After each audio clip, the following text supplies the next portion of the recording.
ఇంకో ఇద్దరు కూడా ఉన్నారు కాబట్టి ఇప్పుడు టీడీపీ నేత తులసిరెడ్డి గారు మాట్లాడతారు. తులసిరెడ్డి గారు, గుడ్ ఆఫ్టర్నూన్ సార్. సార్ నమస్తే, చెప్పండి సార్. సార్ తులసిరెడ్డి గారు, ప్రస్తుత రాజకీయ పరిస్థితులు ఏపీలో ఎలా ఉన్నాయో మీరు చూస్తున్నారు. రోజు రోజుకి కాదు, గంట గంటకు మారిపోతున్నాయి. ఈ గంటలో ఒకటి అనుకుంటే ఇంకో గంటలో ఇంకోటి జరుగుతుంది. అసలు ఏంటి, బీజేపీ మీతో కలిసి వస్తుందా రావట్లేదా?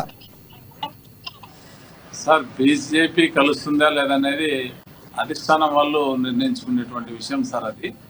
ఎందుకంటే ఆల్రెడీ జనసేనతో పొత్తు అనేది ఖరారు అయిపోయింది. ఇక్కడ బీజేపీతో పొత్తు ఉంటుందా లేదనేది అధిష్టానం పెద్దలు నిర్ణయించుకునేటువంటి విషయము.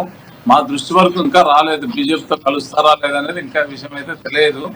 కానీ నిన్న పురంధేశ్వరి గారు మటుకు 175 సీట్లకు పోటీ చేస్తాము, 23 సీట్ల ఎంపీ సీట్లకు పోటీ చేస్తామని చెప్పినారు.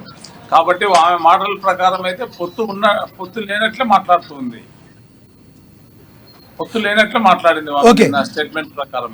ఓకే, అంటే పొత్తు ఉండదని మీరు అనుకుంటున్నారు? అయితే ఆమె స్టేట్మెంట్ ప్రకారం, పురంధేశ్వరి స్టేట్మెంట్ ప్రకారం పొత్తు ఉండాలని అనుకుంటున్నా.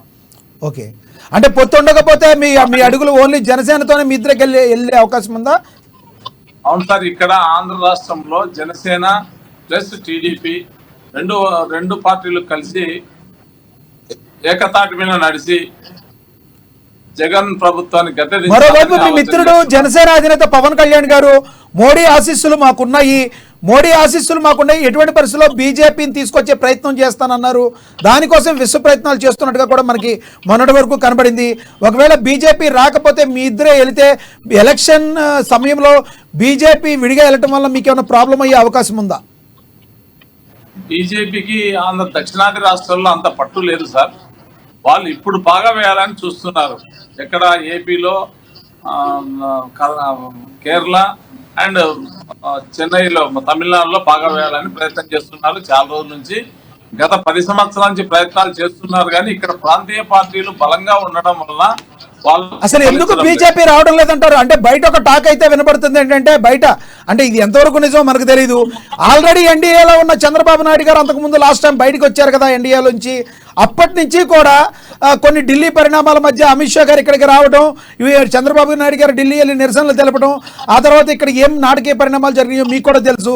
కాబట్టి టీడీపీతో దోస్తీ చేయడానికి ఢిల్లీ అధిష్టానం సిద్ధంగా లేదని వినబడుతుంది. కాబట్టి చంద్రబాబు నాయుడు గారి వల్లనే బీజేపీ ఇప్పుడు రావట్లేదు అనుకోవచ్చా? కాదు, అదైతే కాదు కానీ సార్, ఆంధ్ర రాష్ట్రాన్ని అభివృద్ధి పరచాలా, ఆంధ్ర రాష్ట్రం కోసము ఏ విధంగా డెవలప్ చేయాలనే ఉద్దేశంతో సెంట్రల్ నాయకులందరినీ కలసడం జరుగుతుంది. అంటే రాజకీయ వ్యూహం ముందే ఎవరికి చెప్పరు కదా సార్.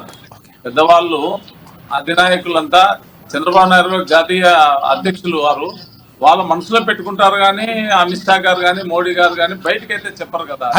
అయితే ఇంకా ద్వారాలు మూసుకుపోలేదంటారు, కలిసి వచ్చే అవకాశం కూడా ఉందంటారు. అయితే